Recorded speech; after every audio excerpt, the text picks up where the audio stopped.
우리가 이스라엘 백성들이 이제 출애굽을 해가지고 그리고 시내산에서 하나님의 율법과 말씀을 받습니다. 그리고 이제 거기서 출발을 해서 가나안 땅을 향해서 진군하는 그 내용이 민수기다 그랬어요.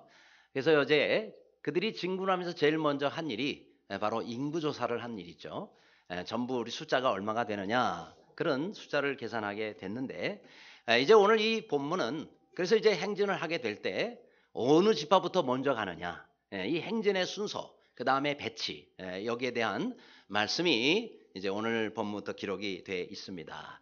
자, 가만히 살펴보면 성막을 중심으로 해서 동서남북, 이 동서남북에 세 지파씩 그렇게 서게 됩니다. 근데 이 세 지파가 이렇게 서게 된 그런 다 순서들이 다 있는 거죠. 그러니까 여러분, 우리가 군대도 보면 그냥 뭐 숫자가 많다 그래서 그냥 뭐 알아서 각자 가고 이렇게 하지를 않습니다. 그렇죠? 군인들이 행진을 할 때는 반드시 이렇게 줄도 맞추고, 심지어 이 보폭이라고 그러죠. 걸음걸이마저도 전부 센치로 다 정해놨더라고요. 그냥 뭐 하나 둘 셋 하면 그냥 가는 게 아니에요. 제가 제식훈련 교관이라는 걸 했잖아요. 그래서 이게 그때 배운 기억이 아직도 나는데 76cm씩 한 걸음에 걷게 돼 있어요. 몇 cm? 76cm.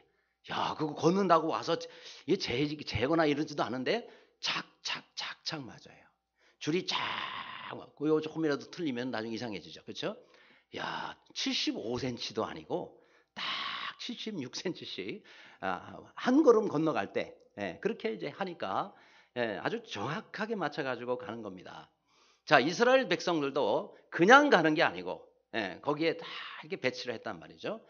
그래서 동서남북에 세 지파씩, 그렇죠? 동쪽에 세 지파, 서쪽에 세 지파, 남쪽에 세 지파, 북쪽에 세 지파 이렇게 해가지고 순서를 맞춰서 갑니다. 맨 앞에는 유다 지파가 가고요. 그 다음에 중간에 성막이 있고 맨 뒤에는 단지파. 이 순서가 다 정해져 있어요. 자기가 앞에 가고 싶다고 그냥 단지파가 앞으로 가고 이러면 절대 안 됩니다. 다 자기가 있어야 할 위치가 있다. 자, 중요한 것은요, 가운데 뭐가 있다고요?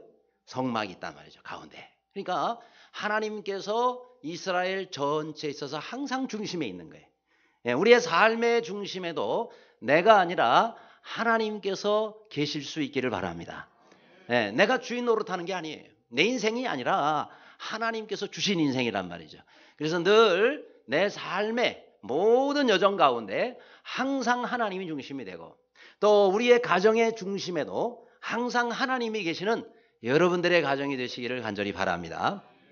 자, 그런데 이 행진의 순서를 통해서 오늘날 교회는 어떤 모습으로 그렇게 세워져야 되고 어떤 모습의 교회가 되어야 될 것인가 우리가 배울 수 있으면 좋겠어요. 첫째로 오늘날의 교회는 형제 간에 화평을 이루는 교회가 되자 하는 거예요. 3절에 보니까 동방해돋는 쪽 진칠자는 그 진영별로 유다의 진영의 군기에 속한 자라 하면서 여기에 여러 지파들이 이제 전부 동서남북으로 해서 여기에 이제 2장 계속 보면은 처음에는 동쪽, 그 다음에 남쪽, 18절에는 서쪽, 또 25절에는 북쪽, 이렇게 동서남북으로 진영별로 배치가 되는 거예요. 근데 이것을 가만히 살펴보면은요, 이 순서를 보면은 목의 순서대로 지파가 배치된 것을 알 수가 있어요. 목의 그 순서대로. 자, 이게 뭐냐면요. 자, 여러분 야곱의 12아들이 12지파가 된 건 알고 계시죠? 그런데 이 야곱의 12아들이 어떻게 해서 생기게 됐느냐면 내 아내로 말미암아 생겼단 말이죠. 내 아내로. 그러니까 이 내 아내를 중심으로 해가지고 자녀들이 생겼는데 그 자녀들 중심으로 해서 동서남북을 배치했다라는 겁니다. 그러니까 그냥 뭐 아무렇게나 그냥 이렇게 배치시킨 것이 아니고 그 어머니가 누구냐? 어머니를 중심으로 해, 아버지는 다 같으니까 어머니를 중심으로 해서 제1대는 레아의 자손들을 중심으로 일대가 형성이 돼요. 이제 바로 제 일진인 것이죠. 그죠? 그래서 야곱의 첫 번째 아내, 원래는 레아를 사랑한 건 아니었는데 뭐 그 지역의 법이 그렇다 그러니까 자기는 라헬을 사랑했는데 어쨌든 레아가 시집가기 전에는 라헬을 줄 수 없대니 그래서 또 레아를 아내로 맞이한 내용을 성경에 우리가 알지 않습니까? 그래서 레아를 통해서 얻은 자녀들 거기가 이제 일진이고 그 다음에 또 뒤에 이 레아의 여종 실바가 있습니다. 그래서 그 실바의 몸에서 난 사람 자손들이 그 다음에 제 2대를 형성, 제 3대는 라헬로 말미암아 난 자녀들이 그 한 전부 지파가 돼가지고 거기서 또 모여서 행진을 하고 그 다음 맨 뒤에 끝에는 제 4대인데 빌하라는 그런 여종으로부터 난 자녀들이 또 이렇게 배치가 돼요. 그러니까 전부 뭐냐면 이 어머니가 누구냐에 따라서 그 어머니로부터 난 자녀들끼리 지파를 이루어서 함께 이동을 했다. 왜 이렇게 했느냐 하는 거예요. 왜 이렇게 했느냐? 그것은 어머니를 중심으로 해가지고 같이 난 자녀들끼리라 사이가 좋은 거예요. 맞죠? 뭐 배다른 자녀 형제도 물론 뭐 사이가 좋을 수가 있겠지만 혹시라도 문제가 생길까봐 그래서 같은 어머니로부터 난 자녀들끼리 그 한 대 한 대를 형성을 했다. 이게 바로 뭐냐면 목의 중심이다라는 말을 사용하는 거예요. 근데 이렇게 한 이유는 뭐냐면 바로 화평을 이루기 위해서라는 거죠. 화평을 이루기 위해서. 교회도 오늘날 마찬가지입니다. 교회도 영적으로 보면 하나님 아버지를 모시고 우리가 다 한 영적인 형제 자매 아닙니까? 근데 형제 자매들끼리 화목해야 된단 말이죠. 형제 자매들끼리 화평해야 된단 말이죠. 그래서 이런 화평을 이루도록 하기 위해서 우리 주님께서 교회에서 또 성도들끼리 화목을 아주 강조를 하셨습니다. 마태복음 5장 23, 24절에 그러므로 예물을 제단에 드리려다가 거기서 내 형제에게 원망 들을 만한 일이 있는 줄 생각나거든. 제물을 제단 앞에 먼저 두고 가서 내 형제와 화목하고 그 후에 와서 예물을 드리라 이렇게 말씀했습니다. 그러니까 우리가 제단에 제물 드리는 것도 중요하지만 뭘 먼저 하라 그랬어요? 형제에게 가서 원망 들을 만한 그런 형제에게 찾아가가지고 먼저 화목하고 난 다음에 와서 하나님 앞에 예물을 드리라 이렇게 말씀합니다. 또 마태복음 5장 9절에도 화평하게 하는 자는 복이 있나니 누가 복이 있다고요? 화평하게 하는 자, 서로 화목을 이루고 화목하도록 만드는 그런 사람이 복이 있나니 그들이 하나님의 아들이라 하나님의 자녀라 일컬음을 받을 것이다 라고 말씀했어요. 그러니까 여러분 우리가 화평은요 가만히 있으면 저절로 사람들이 화평해지는 게 아닙니다. 노력을 해야 돼. 수고하고 힘쓰고 애써서 서로 간의 화평을 이룰 수 있도록 그렇게 해야 된다 하는 겁니다. 그래서 스가랴 8장에도 오직 너희는 진리와 화평을 사랑할지니라 이렇게 말씀했습니다. 한번 따라 하실래요? 진리와 화평을 사랑할지니라. 여러분 사랑은요 가만히 있으면 저절로 절대 되지 않습니다. 이 사랑을 위해서 많이 수고하고 애쓰고 헌신하고 희생을 해야 돼. 그러니까 바로 진리를 지키기 위해서도 그렇고요. 화평을 이루기 위해서도 내가 희생을 해야 돼요. 그렇죠? 우리가 찾아가서 사과도 하고 또 찾아오면 용서도 하고 이렇게 해서 2018년도에는 2017년도에 기분 나빴던 사람들 그 다음에 또 꼴배기 싫었던 사람들 아무튼 마음에 안 드는 사람들 용서하시기 바랍니다. 저한테 감정 있어도 좀 용서해 주세요. 그래서 2018년도에는 어떻게 해요? 화평을 이루고 그렇죠? 그리스도 안에서 형제자매 안에서 그래 다 이해합니다. 저도 그런데요. 제가 하나님 앞에 용서 안 받으면 이렇게 서 있을 수 있겠어요? 하면서 용서하고 그렇게 화목을 이루며 사는 우리 모두가 되시기를 간절히 바랍니다. 그래요. 교회 화평 얼마나 중요해요. 가정의 화평도 나라의 화평도 얼마나 중요합니까? 여러분 저 유대인 가운데 유명한 랍비가 한 사람이 있어요. 바로 메이어라는 그런 랍비입니다. 이 랍비가 설교를 참 잘해요. 아주 유명한 랍비입니다.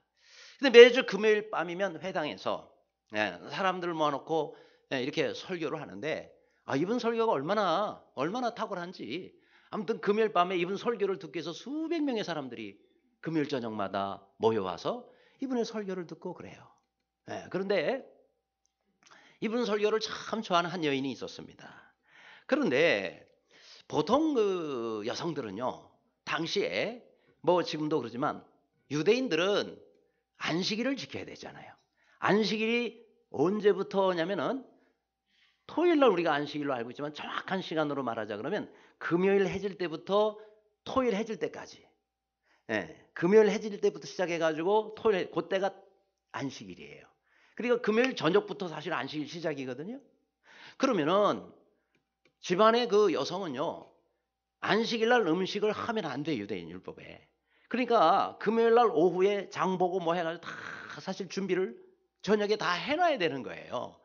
그런데 이런 저녁을 할 준비를 하지를 않고 가족들은 다 기다리고 있는데, 이 랍비를 찾아가고 있어 밤늦게까지 설교를 듣고 은혜 받고 온단 말이죠. 그러니까 이제 이 남편이 이제 화가 나는 거예요. 더군다나 이 랍비의 한 가지, 그거를 장점이라고 해야 될지 단점이라 해야 될지 모르지만 설교가 길어요. 너무 길어요. 그런데 남편이 이제 늘 그러니까 너무너무 화가 나, 이제 마음을 단단히 먹었어요. 이제 들어오기만 해봐라 그냥. 그러고는 이제 문 앞에 딱 그날따라 기다리고 있는데 그날따라 또 설교가 더 길어졌네요. 그러니까 예상 시간보다 더 늦어져 가지고 집에 오는 그 아내를 향해서 남편이 소리를 지릅니다. 내일이 안식일인데 음식은 장만하자고 어디를 쏘다니고 있냐고. 유대인들은 물론 쏘다닌다는 말은 없습니다만은 제가 우리식으로 번역을 할 때 그렇다면 어디를 쏘다니고 있냐.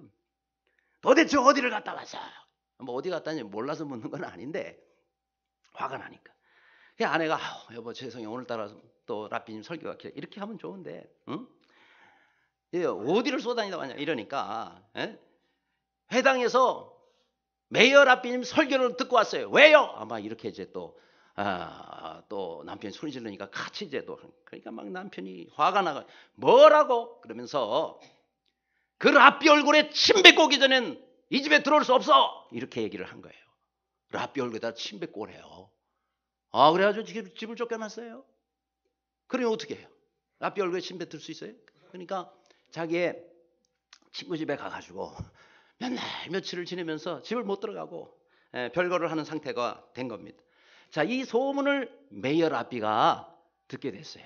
이야, 나 때문에 한 가정이 이렇게 화평이 깨졌구나. 아이고, 내가 왜 설교를 길게 해가지고 남의 집 가정의 화평을 깼는고. 막 후회도 하고 막 이래. 고민을 하다가 마음의 결정을 내렸어요. 그러면서 그 여인을 부르는 거예요. 그러면서 이래 얘기를 했어요. 자매님, 제가 이상하게 요즘에 눈이 너무 아픕니다. 눈이 너무너무 통증이 있고 아픈데 이건 뭔 약을 먹어도 안 되고 발라도 안 되네요. 그런 제가 듣자니 한 가지 방법이 딱 있다고 하는데 여인의 침을 여기다가 이렇게 발라주면은 그러면 낫는다고 합니다. 그러니 미안하지만 여기다가 침 좀 뱉어 주실래요? 그렇게 이야기를 했대요. 그러니 이분이 참 아무리 그래도 그렇지 어떻게 랍비 얼굴에다가 침을 뱉을 수가 있겠습니까? 아닙니다. 날 좀 살려주세요.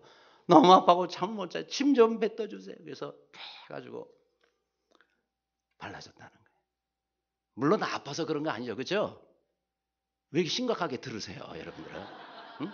정말 아픈가? 아니에요. 아파서 발라달라는 게 아니라 그렇게 해야 이 여인이 침을 뱉을 거고 그래야 집에 들어갈 수 있잖아요. 그래서 이분이 들어가게 됐는데 내가 어떻게 그래도 얼굴에다 침을 뱉을 수 있습니까? 라고 얘기하는 게 랍비가 이렇게 얘기를 했대요. 가정에 평화를 찾기 위해서는 제가 이보다 더한 것도 할 수가 있습니다. 그렇죠? 여러분 우리가 화평이 이렇게 중요한 거예요. 사람 사이에 성도 사이에 우리 화평을 이루는 게 얼마나 중요해요. 우리 주님께서도 십자가에 달리시기 전에 제자들에게 마지막 하신 말씀 요한복음 17장에 나와요. 저들도 우리처럼 하나가 되게 하여 주옵소서. 그렇죠? 하나가 되게 하여 주옵소서. 간절히 주님이 소원하신 것이다 하는 겁니다. 따라서 여러분 하나님과 인류가 화평해야 되는 거예요. 그래야 구원받는 겁니다. 그래야 인류가 소망이 있습니다. 우리는 화목케 하는 대사들이에요. 하나님과 세상을 화목시키기 위해서 복음을 전하기 위해서 이번 주간 다음 주간 우리가 힘쓰잖아요. 다 그게 화목하는 거예요. 사람이 지은 죄 때문에 하나님과 지금 화목이 안 되고 있어요. 우리가 찾아가야 되는 거예요. 뿐만 아니라 나와 함께 또 화목하지 못한 사람이 있다면 여러분 올해가 가기 전에 이 화목을 꼭 이루실 수 있기를 간절히 바랍니다. 그래서 예수 그리스도의 평화가 또 우리 주님의 평안이 하늘의 평안이 여러분 모두에게 가득 임하기를 주님의 이름으로 축원합니다. 두 번째로 우리 교회는 어떤 교회가 됐느냐? 목자의 인도와 지도에 잘 따르는 교회가 되자 그랬습니다. 자, 1절에 여호와께서 모세와 아론에게 말씀하여 이르시되, 이 말씀은 성경에 수도 없이 나오는 말씀이에요. 근데 왜 이렇게 여기서 특별하게 이렇게 인용을 했느냐?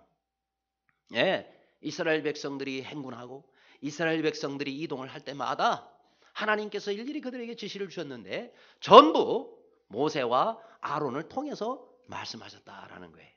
하나님께서 직접 이스라엘 백성들에게 이리 하라라고 말씀하시지 아니하고, 항상 우리 하나님께서는 하나님께서 세우신 종, 하나님께서 세운 사역자 모세와 아론을 통해서 말씀하셨고, 그들이 하나님을 대언하여 백성들에게 말씀을 전했다라는 겁니다. 물론 우리도 여러분, 우리가 하나님께 기도할 수 있고 또 우리도 하나님의 음성을 들을 수 있습니다. 그러나 우리가 조심해야 된다는 거예요. 왜 조심하느냐? 사단은 가만히 있지를 않습니다. 성도들을 어지럽히고 성도들을 미혹하게 해서 믿음에 떠나고 교회를 정말 분란시키고 어렵게 하기 위해서 사단도 가만히 있지를 않아요. 여러 가지 이상한 일들을 해가지고 사람들이 자칫 잘못된 것을 따라가도록 만든단 말이죠. 그렇죠? 그러면서 교회에 어려움을 끼쳐요. 내가 하나님께 뭐 계시를 받았다고, 내가 무슨 환상을 봤다고 그러고 교회 다니면서 사람들에게 얘기해요. 왜? 하나님께서 주셨다는 거예요. 그럼 반드시 그런 일이 있을 때는 여러분들이 그걸 전하고 다니면 안 돼요. 왜? 하나님께서 사역자를 왜 세우셨습니까? 교회 목회자를 왜 세우셨습니까? 그래서 목회자에게 와서 얘기를 해요. 그것을 검증을 받아야 돼요. 목회자에게 검증을 받고 그것이 하나님이 주신 거다 그러면은 그럴 때는 뭐 목회자가 그것을 알릴 수 있고 전할 수가 있겠죠. 그렇죠? 그렇지 않으면요, 이런 일을 계기로 해서 어려워지는 교회들이 많이 생길 수가 있습니다. 그래서 우리가 하나님께서 직접 말씀하실 수도 있지만 매우 드문 경우고, 일반적으로 목회자를 통해서 하나님께서 우리들에게 주시는 말씀들을 듣고 그 말씀대로 순종하며 사는 모두가 되시기를 간절히 바랍니다. 자, 저 어느 나라에 저 시골에 통나무집이 있었어요. 그 통나무집 앞에는 말이죠, 자기 집 앞에 큰 바위가 놓여 있었어요. 얼마나 불편해요. 이 사람은 또 병약한 사람이에요. 안 그래도 힘든데 집 앞에 이 바위가 있으니 말이죠, 얼마나 들어가고 하루에도 여러 번씩 집을 들어갔다 나왔다 하는데, 너무 힘들어서 고민을 하고 있는데 어느 날 꿈에 하나님께서 나타나셨습니다. 이렇게 말씀하십니다. 사랑하는 아들아, 내 집 앞에 바위를 매일 열심히 밀어라. 그런 음성이 들리는 거예요. 아, 그렇구나. 그래서 이때부터 이제 희망을 가지고 매일 아침 저녁으로 몇 시간씩 계속 바위와 씨름하면서 미는 거예요. 응? 드디어 이제 8개월이 지났어요. 8개월 동안 매일 하루도 쉬지 않고 아침 저녁으로 몇 시간씩 바위를 밀었어요. 아무래도 이상한 느낌이 드는 거예요. 이거 정말 뭐 효과가 전혀 있는 것 같지도 않은데. 그래서 자기 집 앞에 있는 그 바위하고 집하고 이렇게 문 쪽으로 해가지고 거리를 재봤어요. 8개월 후에 거리를 쟀더니요, 단 1cm도 안 움직였어요. 그게. 얼마나 억울해요. 왜요? 8개월 동안 하나님 밀으라 그래서 열심히 밀었는데 좀 신용을 해도 소망을 갖죠. 1cm도 안 움직인 거예요. 그러니까 너무 억울해가지고 앉아가 하고 이제 울고 있어요. 하나님께서 또 환상 중에, 아무개야, 내가 왜 슬피 울고 있느냐? 이 사람이 대답하는 겁니다. 이거 하나님 때문에 그렇거든요. 하나님 말씀대로 지난 8개월 동안 매일 몇 시간씩 제가 바위를 밀었습니다. 그런데 전혀 옮겨지질 않았어요. 단 1cm도 이동하지 않았습니다. 그래서 제가 울고 있는 겁니다. 하나님이 말씀하시더래요. 내가 너한테 바위를 옮기라고 말하지 않았느니라. 바위를 밀라 그랬지. 내가 옮기라고 하지 않았느니라. 바위를 밀라고 그래서 밀었는데 하나님은 밀어서 옮기라고 그러셨나요? 아니에요. 밀으라고만 그랬어요. 그래서 하나님이 뭐라면, 너는 네 방으로 들어가서 우통을 벗고 거울을 보너라 그런 거예요. 그래서 들어가서 거울 보고 탁 우통을 벗고 보니까 여기저기 알통이 생기고 근육질의 몸매로 변화된, 뿐만 아니라 그렇게 밤마다 병에 가서 밤마다 기침하는데 잠을 못 잤는데 기침도 싹 없어지고 잠도 잘 오고 그다음에 뭐 너무 건강해져 가지고 말이죠. 이제 뭐든지 할 수 있는 자신감이 드는 거예요. 하나님이 바위 때문에 이 사람을 그렇게 하락한 것이 아니라 결국 바위를 밀면서 이 사람을 건강하게 만들어 주신 거예요. 중요한 것은 바위가 움직이는 게 중요한 게 아니라 내가 건강해지는 게 더 중요한 겁니다. 그래서 내가 변화되는 게 중요한 거예요. 종종 우리는요, 자꾸 남 보고 바꾸라고 아니라 우리 자신부터 바뀌어주면 돼요. 하나님은 종종 우리를 이렇게 바꾸시기 위해서 우리가 어떤 걸 명하실 때가 있어요. 목회자를 통해서 어떤 때는 이 추운데 지금 70년 만에 어제 신문 보니까 71년 만에 12월에 한강이 얼었대요. 그러니까 얼마나 강추입니까? 이런 데 새벽으로 밤으로 나오라고 그러고 우리 목사님은 참 못 말려 이렇게 생각할 수도 있겠는데 여러분 새벽으로 밤으로 말이죠. 엎드리면서 기도하고 부르짖어 기도해 보세요. 여러분 영의 몸이 얼마나 튼튼해지겠어요? 육신은 잘 모르겠어요. 그러나 여러분 영이 얼마나 건강해지겠냐고요. 새벽으로 밤으로 부르짖어 기도하는데 뭐 응답도 응답이지만요. 여러분 영이 얼마나 강건해지겠어요. 이제 웬만한 시험이 닥치면요. 끄떡없이 물리치는 거예요. 왜요? 기도로 지금 무장하고 있는데. 그래서 기도하러 나오세요. 그러면은 신용이라도 하시기를 바랍니다. 아멘. 어젯밤에 어떤 분은요. 지금 10시가 넘어가지고 우리 10시 딱까지 끝나고 불 끄고 문 닫고 가는데 그때 오시는 분이 계시더라고요. 그러더니 기도하러 이렇게 들어가시는 거예요. 그래서 제가 도장이라도 찍으러 오셨군요. 그렇죠? 여러분 10시가 넘어서라도 도장이라도 찍으시기를 바랍니다. 의자에다가 앉고 가면 의자 도장 찍는 거예요. 그렇게 해서 우리가 하나님 앞 그렇게라도 하면요. 얼마나 하나님이 참 귀히 보시기. 저는 그분이 너무 아름답고 너무 참 멋있더라고요. 저도 그런데 우리 하나님 얼마나 귀히 여기시겠어요. 그렇죠?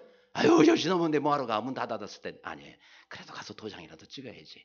이런 마음으로 하는 것이 얼마나 귀한지 모릅니다. 하나님은 우리를 위해서 그렇죠? 나를 위해서 하나님이 목회자를 통해서 뭘 하라 그러실 때는요. 추워도 하시기를 바라고 힘들어도 하시기를 바라고 마음에 내키지 않아도 순종하시기를 바랍니다. 나를 위해서 주시는 말씀이에요. 세 번째로 또 우리 교회는 어떤 교회가 되어야 되겠는가? 조직을 잘 세우는 교회가 되자 그랬어요. 2절에 보니까 이스라엘 자손은 각각 자기 진영의 군기와 자기의 조상의 가문의 기호 곁에 진을 치되 회막을 향하여 사방으로 치라 이렇게 말씀하시면서 동서남북의 여러 지파들을 아주 조직적으로 배치를 시켰다라는 겁니다. 그렇죠? 그러니까 계수를 한 다음에 이동할 때도 전부 조직화시켜서 그렇게 해서 질서 있게 움직이도록 하셨다라는 겁니다. 자, 이들의 숫자가요.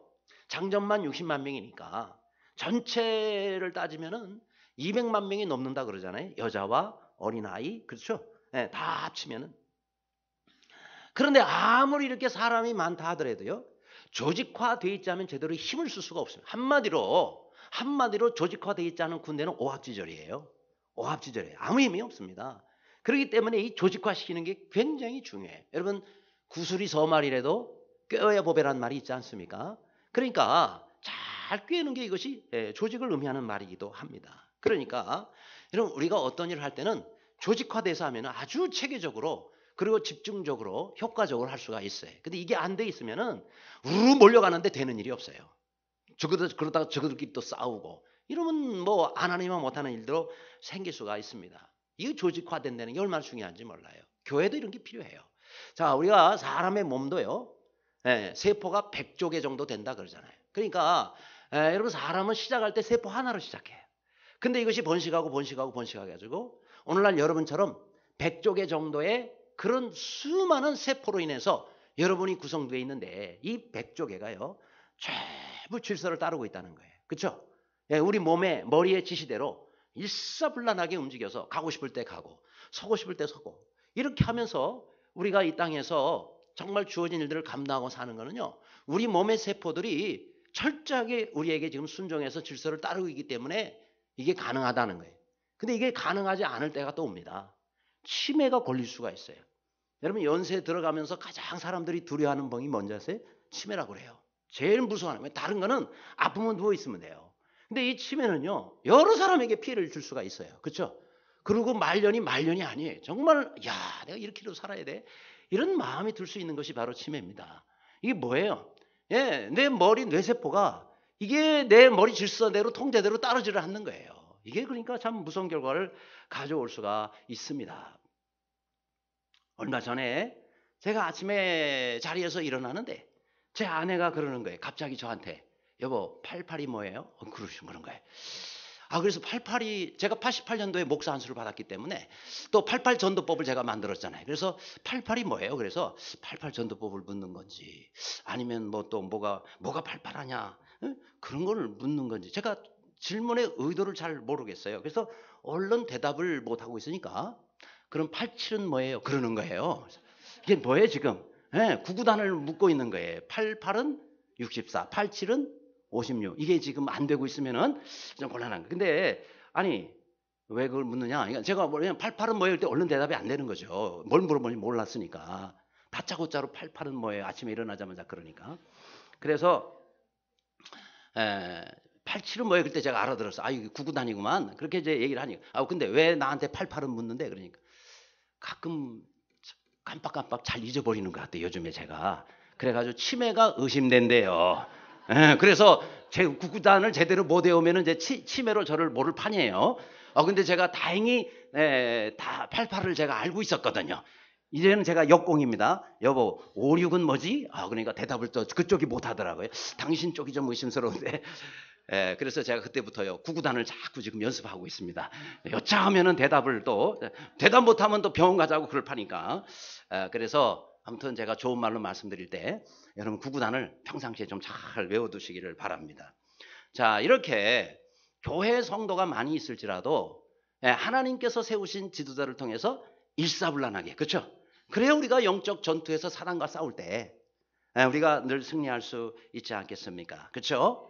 그러니까 교회도 조직화되어 있어야 되는 거예요. 여러분 모든 교회는 5가지 기능이 있는 거 아세요? 첫 번째 기능은요. 가정적 기능이 있어요. 가정적 기능. 하나님 아버지. 우리는 주 안에서 형제 자매. 그렇죠? 그래서 우리는 큰 하나님 안에서의 가족입니다. 그래서 가정적 기능이잖아요. 그다음에 두 번째는 교회는 학교적 기능이 있어요. 그러니까 학교적 기능은 자꾸 배워야 돼요. 하나님의 말씀을 옛날에 배웠다고 덮어두고 있으면 안 돼요. 계속해서 배워야 돼요. 자꾸 하나님 말씀을 알아가고 배워야 되는 거예요. 그래서 학교적 기능이 있어요, 교회는.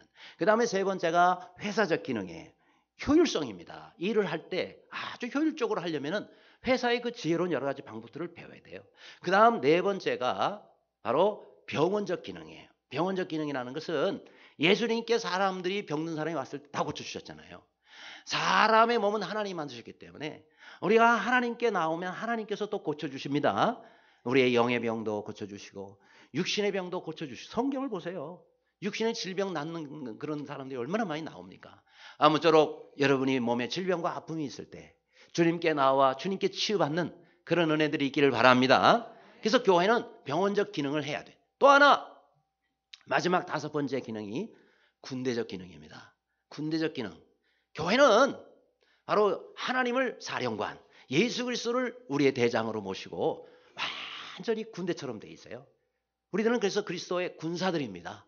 그래서 영적 전투에서 우리는 늘 사단과 싸워서 늘 승리, 하나님 나라 갈 때까지 우리는 늘 영적 전투에서 피할 날이 없는 거예요. 그래서 우리는 늘 군사로서 훈련을 받아야 되는 거예요. 여러분 군인이 훈련을 안 받으면 그야말로 그거는 아무 역할을 할 수가 없습니다. 힘들어도 여러분 교회에서는 훈련이 그래서 필요한 거예요. 교회 오면 여러분 훈련부터 받아야 돼요. 그래서 여러분이 교회에 들어가면요. 나는 하나님 군대증에 입대했다. 입대했다 이렇게 생각하고 그때부터 훈련 받으시기 바랍니다. 오늘 우리가 군대에 입대한 자녀들 보세요. 가자마자 제일 먼저 하는 게 뭐예요? 훈련 받는 거예요. 입대하면 바로 머리 깎고 훈련 받아요. 옷 다 군복으로 갈아입고. 저도 마찬가지. 저도 군대 갔을 때 입대하자마자 4개월을 훈련을 시키더라고요. 광주 보병학교에서. 얼마나 훈련들 많이 받는지 몰라요. 여러분 훈련 안 받으면 정상적인 군인의 역할을 할 수가 없습니다. 그래서 훈련 받아야 돼요. 말도 벌써 바꾸라고 그러더라고요. 군대 갔더니 그랬거든요. 요자 붙이면 되게 혼나요. 다 까로 끝내야 돼. 다 까가 뭡니까? 그랬습니다. 이렇게 해야 됩니까? 다 이렇게 해가지고 전부 다 까로 해야 된다는 거예요. 아셨죠? 그렇다고 우리 교회 아니요 교회는 뭐 그렇게까지는 안 해도 되지만 말하는 투도 벌써 군인들하고 그게 전부 일반인들하고 다르더라고요. 그러니까 교회는 훈련이 필요합니다. 그래서 예수 그리스도의 좋은 군사로 늘 훈련받고 주님께서 주신 이 귀한 사명을 잘 감당하는 모두가 되시기를 간절히 바랍니다.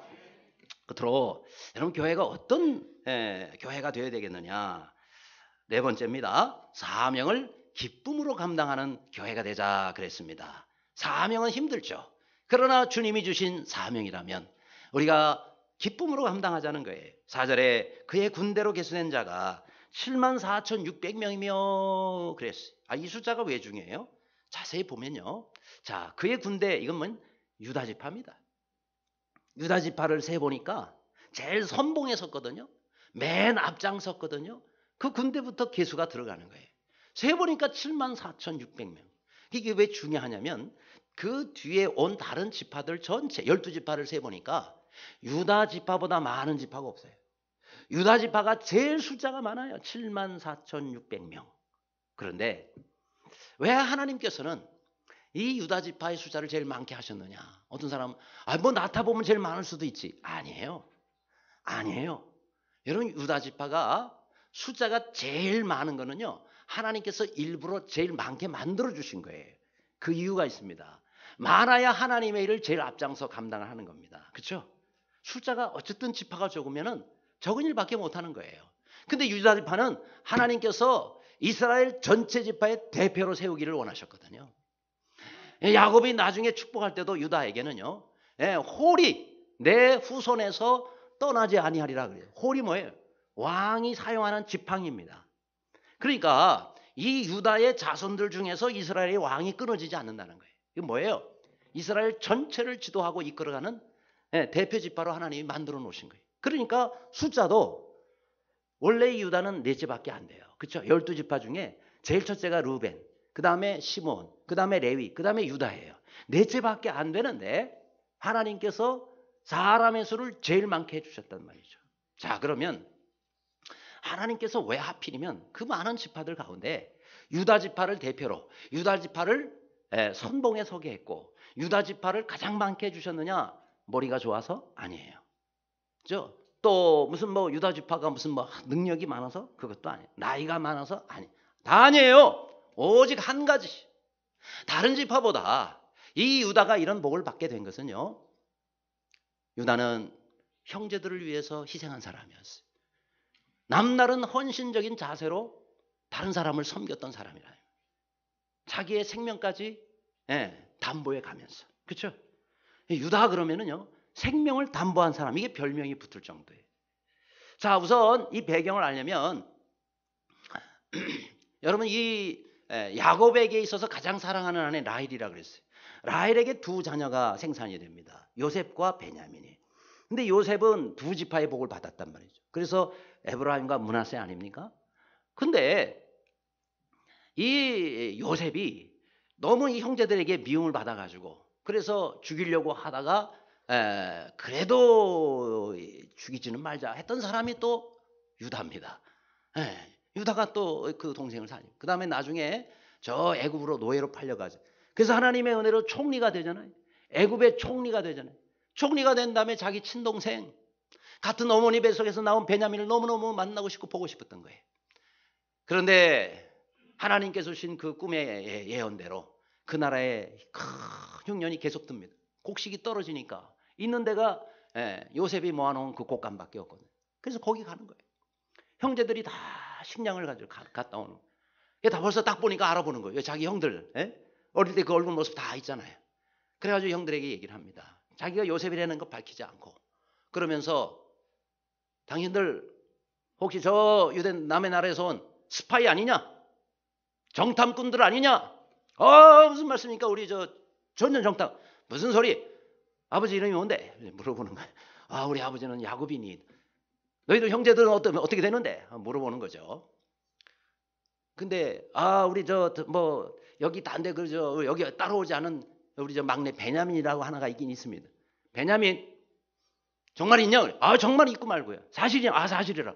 그러면 다음에 올 때 너희들이 정탐꾼인지 아닌지 그거 한번 확인하기 위해서 그 베냐민을 정말 데려와라. 안 데려오면 너희들 스파이고 데려오면 내가 믿겠노라. 아, 이런단 말이에요. 다 지금 계획을 하고 지금 하는 거예요. 그래가지고 다시 갔어요. 곡식이 떨어졌잖아요. 다시 가서 또 애굽에서 사와야 됩니다. 요셉에서 가서 사와야 되는 거예요. 그런데 아버지가 요셉을 데려가려고 형제들이 같이 가려니까 아버지가 안 보내는 거예요. 못 데려간다. 아버지 왜요? 요셉 여기 베냐민 안 데려가면 우리 안 돼요. 절대 베냐민은 안 돼. 왜요? 야, 니네들이 과거에 말이지 요셉 걔 죽도록 너네들이 했잖아. 이제 베냐민마저 내가 잃으면 나는 죽은 목숨이야. 그러니까 베냐민은 절대로 데려갈 수가 없어. 그리고 베냐민 붙잡는 거예요. 그러니 어떡합니까? 가만히 있으면 형제들 다 굶어 죽어요. 아버지가 보내줘야 가는데 아버지는 요셉 잃은 상처가 아직도 가시지 않더라. 베냐민마저 내가 잃게 되면 어떻게? 안 보내줄래요. 그럴 때에 바로 유다가 나선 거예요. 형제들 아무도 나서질 않았는데 유다가 나섭니다. 그러면서 뭐라 그래요? 창세기 43장 9절에 내가 그의 몸을 담보하리니 그랬어요. 이건 뭐냐면 아버지 이 베냐민에게 무슨 일 생기면 제 생명을 대신하겠습니다. 내 목숨 걸고 베냐민을 지키겠습니다. 반드시 베냐민 아버지께 돌려드리겠습니다. 이렇게 생명을 담보하니 아버지가 마음이 움직였어요. 거기서. 그래서 나중에 아버지가 뭐라 그래요? 야곱이 내가 이 아이를 잃게 되면 이르리라. 죽으면 죽으리라는 말씀처럼 내가 이 아이를 잃게 되면 이르리라. 그러면서 베냐민을 보내지 않습니까? 그래서 산 거예요. 유다 때문에. 그러고 난 다음에 베냐민을 데려왔어요. 보소서 우리가 말씀한 바로 그 아이가 이 아이입니다. 이야, 요셉이 자기 친동생을 이렇게 수십 년에 만나 얼마나 기가 막혔을까요? 그렇지만 감정을 숨기고 고맙다. 그리고는 이제 가라 그런 거예요. 그리고 이제 보냈는데 술을 셨죠, 그렇죠? 거기다가 이게 금잔 이런 것들을 집어넣어죠. 점치는 데 쓰는 거라 이 말이죠. 다 집어넣은 거. 그리고 나중에 도둑으로 몰았잖아요. 너희들이 말이지 은혜를 이런 식으로 갚으냐? 감히 내가 점치는 데 쓰는 물건을 도둑질 해가 그러면서 이 아이를 여기 남겨놔라 이거예요. 그래서 베냐민을 잡아두잖아요. 잡아두니 그러니까 이제 큰일 난 겁니다. 베냐민을 안 데려가면 아버지는 돌아가실 거고 데려가려 그러니 안 놔주고 그러니까 그때에 바로 유다가 나선 거예요. 유다가 요셉인 줄을 모르고 주인님 그러면서 이 아이를 돌려보내 주세요. 이 아이를 돌려보내. 만일 이 아이가 집으로 돌아가지 않으면 우리 아버지는 죽습니다. 우리 아버지는 죽어요. 그러니 용서하시고 돌려보내. 안 된다. 그러니까 이때 유다가 나서서 내가 이 아이를 대신에 주의 종이 되겠사오니 주의 종이 된다는 건 당신의 노예가 되겠습니다. 그러니 이 아이는 돌려보내 주세요. 우리 아버지의 생명과 같은 아이입니다. 이 아이를 부모님께 돌려주세요. 야, 그럴 때 말이죠. 이 요셉이 어떻게 참을 수가 있어요. 그렇죠? 우리는 읽기만 해도 이 부분 가면 눈물이 쏟아지는데 어떻게 요셉이 눈물 흘리지 않을 수가 있겠어요. 형들이 그 전에 자기를 잡아가지고 죽이려다가 노예로 팔은 그때 그 형들의 모습이 아니고 이제는 배다른 동생을 위해서 자기 생명까지 내걸고 자기 인생까지 내걸고 그러고는 내가 이 아이를 위해서 내가 당신의 종이 되겠습니다. 이 아이만은 돌려보내죠. 거기서 그냥 팍 터져버린 거예요. 그렇죠? 나중에 가가지고 막 통곡을 하고 울잖아요. 그렇게 해서 이스라엘을 다 살리고 아버지를 만나고 그렇게 된 거예요. 근데 이때에 바로 자신의 생명을 내걸고 결정적으로 역할을 했던 사람이 누구다? 유다다라는 거예요. 어찌 하나님이 이것을 모르시겠습니까? 그래서 이 유다를요 모든 이스라엘 지파의 대표로 만들으셨어요. 뿐만 아니라 여러분요 남북이 갈라질 때 북쪽은 이스라엘이라고 그러고요 남쪽은 유다라고 그래요. 북이스라엘, 남유다 한 나라를 대표하는 이름이 돼요. 뿐만 아니라 여러분 오늘날 유대인 그러죠. 유대인이 유다인이에요. 유다인이에요. 그러니까 유다 사람이란 말이에요. 유다의 후손들이다 이 말이에요. 왜요? 이 유다가 예수님을 닮았잖아요. 자기를 희생해서 사람을 살리는 거예요. 요셉도 그랬고 예수님도 그랬다. 그래서 하나님께서는 이 유다를 이스라엘 대표로 만들어주신 거예요. 예수님도 유다 지파를 통해서, 유다의 후손을 통해서 예수님이 이 땅에 오시도록 만들어 주셨다라는 거예요. 그렇습니다. 여러분, 우리가 주님 앞에 내 자신을 드리면 반드시 하나님께서 그거 기억하시고 우리에게 갚아주십니다. 주님을 위해서 내 자신과 시간과 물질을 드리는 거 하나님이 그냥 지나치지 않는다는 것뿐만 아니라 또 우리에게 어떤 직분을 주시면 그 직분에 맞도록 하나님께서는 지혜도 주시고요, 은사도 주시고, 능력도 주시고, 물질도 주시고, 건강도 주시고 다 주실 줄로 믿습니다. 하나님께서 우리에게 맡기실 때는 난 이래서 못해요, 저래서 못해요, 그래 하지 마세요. 왜냐하면 지금은 내가 그럴 능력이 부족하다 할지라도 내가 기꺼이 감당하겠습니다 하고 주님 앞에 나오면 하나님께서 뭘 우리에게 못 주시겠어요. 그래서 하나님께 대한 우리 자신, 오히려 직분 주신 것만 해도 감사해야 되지 않겠어요? 직장에서 계장이 과장되고 과장이 부장되고 부장이 사장님 되면 난리 나잖아요. 그렇죠? 별로 승진이 안 반가우신가 보네. 난리 납니다. 왜요? 얼마나 참 감사한 일이에요. 그런데 교회에서 직분 받으면 아유 못해요, 이래서 못하고 바빠요, 이렇게 된다면 하나님 얼마나 섭섭하시겠어요. 그죠? 그러니까 여러분, 우리가 부족할지라도 부족한 거 다 아시고 하나님이 맡기신다면 얼마나 감사해요. 나를 충성되에게 주의 귀한 직분을 맡겨주셨사오니 영광스럽게 생각하고 감당하시기를 바랍니다. 여러분, 교회 음악의 아버지, 아니 클래식 음악의 아버지 그러면은 바흐라고 그러는데 바라고 발음하기도 하고 제대로 된 발음 바흐라고 그래요. 자, 그런데 이 바흐라는 사람, 젊어서 진짜 고생을 많이 한 사람이에요. 아주 어릴 때 어머니가 먼저 돌아가시고 그 다음에 바로 그 다음에 아버지가 돌아가시고 그야말로 고아처럼 지내요. 형들 따라다니면서 겨우 사는데 나중엔 결혼을 해가지고 아내가 또 가난해가지고 병을 얻어요. 그래가지고 남편도 없는데 아내가 병들어 죽어간단 말이에요. 나중에 그 고통 가운데서 참 얼마나 울부짖기도 많이 울부짖, 지독하게 가난했어요. 그러다가 독일에 있는 라이프치히 성 토마스 교회에 오르간 연주자로 취직을 해요. 얼마나 그게 은혜에 감사했는지. 그렇죠? 왜요? 이제는 생계가 해결이 되는 거 아니겠어요?